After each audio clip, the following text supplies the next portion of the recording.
नमस्कार, मी सुवर्णा. बुलेटिनची सुरुवात एका महत्त्वाच्या बातमीनं. ऐन निवडणुकीमध्ये कोल्हापूर पोलिसांनी मोठी कारवाई केलेली आहे.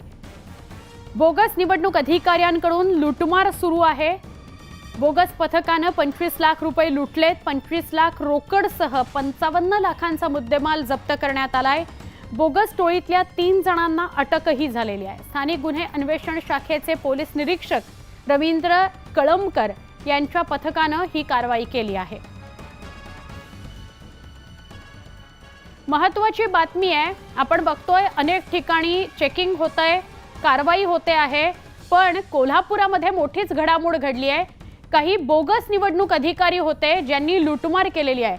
या बोगस निवडणूक अधिकाऱ्यांनी 25 लाख रुपये लुटलेले आहेत.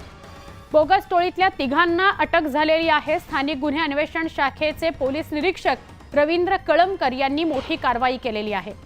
त्यामुळे कोणी निवडणूक अधिकारी आहोत असं सांगून जर तुमच्या बॅगची, तुमच्या गाडीची तपासणी करायला येत असेल, तुम्हाला अधिकार आहे त्यांचं आय कार्ड तपासणं, ते खरंच निवडणूक अधिकारी आहेत की नाही याची चाचपणी करणं, पण ते योग्य भाषेत, योग्य स्वरात.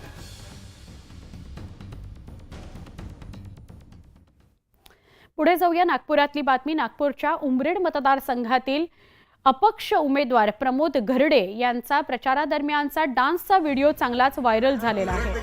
वाहनाच्या बोनेटवर उभं राहत घरडे गावोगावी प्रचार करत आहेत. भाजपामध्ये बंडखोरी करत घरडेंनी उमेदवारी दाखल केली होती. दरम्यान घरडेंच्या प्रचाराला सामान्य नागरिकांचा चांगला प्रतिसाद मिळतो आहे. त्यामुळे उमरेडमध्ये चुरस आहे.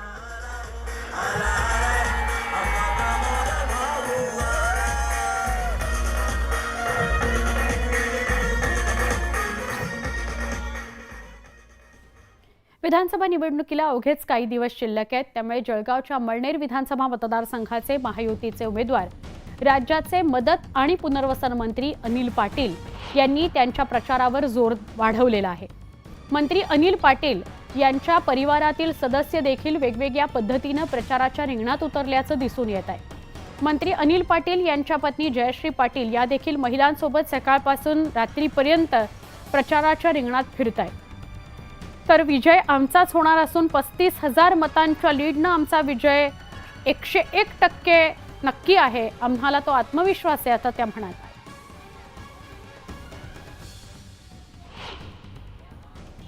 विजय तर हा आमचा नक्कीच आहे. 101% विजय हा आमचाच होणार आहे महायुतीचा.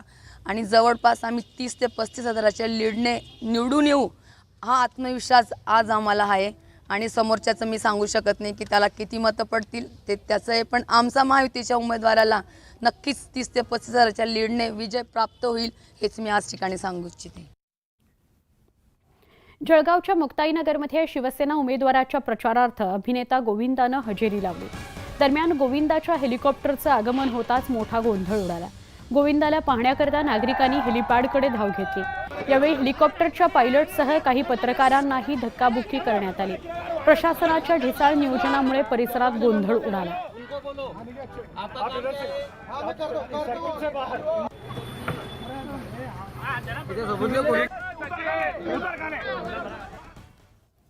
अमरावती मतदारसंघातील प्रहारचे उमेदवार डॉक्टर अब्रार यांनी महाविकास आघाडीला पाठिंबा जाहीर केलाय. त्यामुळे अमरावतीत प्रहार जनशक्ती पक्षाला मोठा धक्का बसलाय.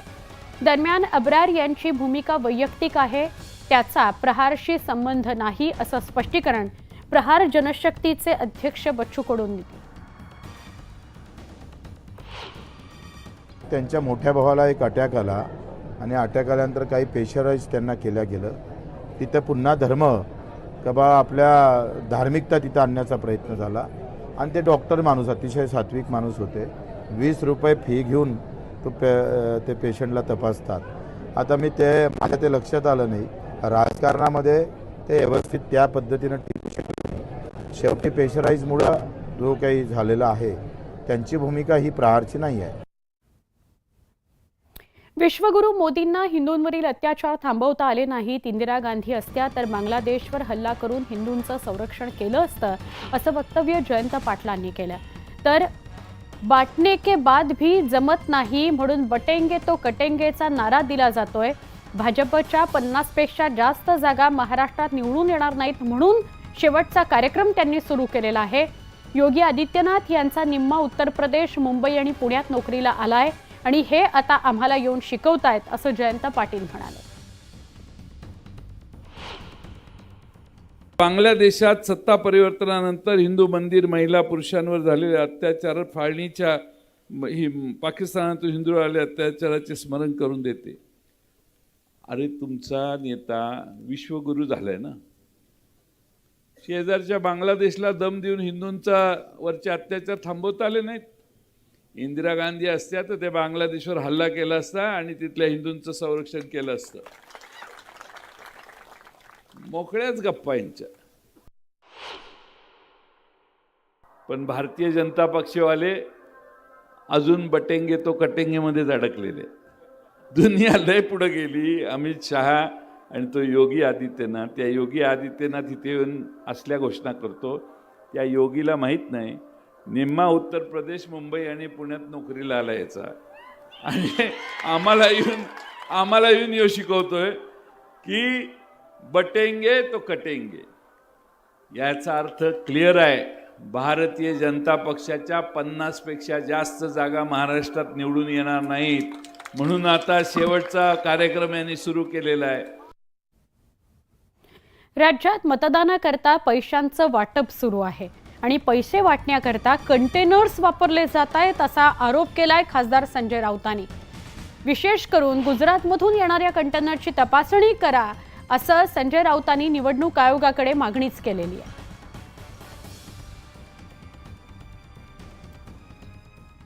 राज्यात पैसे वाटण्याकरता कंटेनरचा वापर केला जातोय असा आरोप संजय राऊतांनी केला होता. दरम्यान भाजपच्या प्रसाद लाड यांनी त्याला उत्तर दिलं. संजय राऊत वेडे झालेले आहेत, त्यामुळे ते अशी भाषा करतायत असा हल्लाबोल प्रसाद लाड यांनी केला.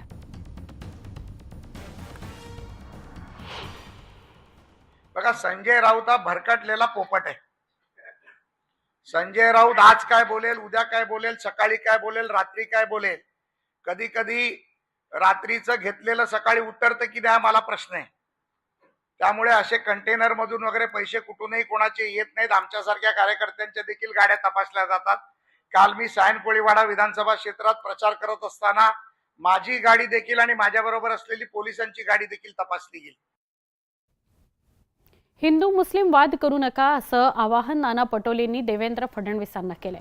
शेतकरी, बेरोजगार आणि महागाईबद्दल तुम्ही बोलत नाही, मात्र निवडणुकीत हिंदू मुस्लिम वाद निर्माण करताय. महाराष्ट्राची जनता हे सगळं सहन करणार नाही अशी टीका नाना पटोलेंनी फडणवीसांवर केली आहे. हिंदू मुस्लिम वाद घडवून आणू नका, महाराष्ट्रासाठी तुम्ही काय केलं ते सांगा असं नाना पटोले म्हणाले. जाहिरातीच्या माध्यमातून तुम्ही निवडून येणार नाही आहात असा टोलाही प्रदेशाध्यक्ष काँग्रेसचे नाना पटोले यांनी केला. देवेंद्र फडणवीसांना माझा एक सल्ला आहे की महाराष्ट्रामध्ये मुस्लिम आणि हिंदू हा वाद करू नका. तुम्ही 2.5 वर्षात आणि तुमच्या 14 ते 19च्या काळामध्ये तुम्ही महाराष्ट्रासाठी काय केलं एवढं तुम्ही सांगा. फक्त जो भ्रष्टाचाराने पैसा कमवला आणि त्या पैशाच्या भरोश्यावर तुम्ही जाहिराती, सगळ्या मोबाईलवर जाहिराती, त्या जाहिरातीच्या आधारावर तुम्ही निवडून येऊ शकत असाल तर तो तुमचा प्रश्न आहे. तो गुडफिल तुमच्याजवळ ठेवा, पण महाराष्ट्रातल्या शेतकऱ्यांबद्दल बोला. वोट जिहाद आणि धर्मयुद्धाच्या मुद्द्यावरून चित्रा वाघ यांनी महाविकास आघाडीवर हल्लाबोल केला. महाविकास आघाडी सत्तेसाठी कुठल्याही थराला जातीये. मुस्लिम समाजाच्या मतांचं विभाजन करण्याकरता मवियाचं राजकारण सुरू आहे असा आरोप भाजप नेत्या चित्रा वाघ यांनी केला.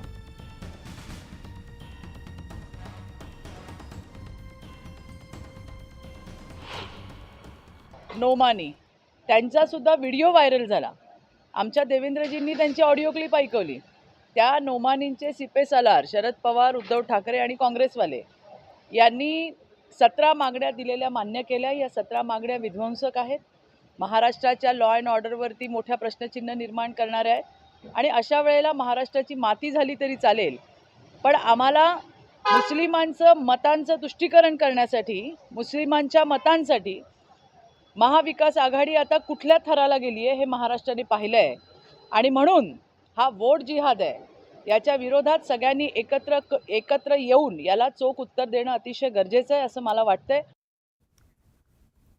एक छोटासा ब्रेक घेऊया आणि अजून काही बातम्यांसाठी काही क्षणात पुन्हा भेटूया. तुम्ही पाहताय महाराष्ट्राचा महासंग्राम.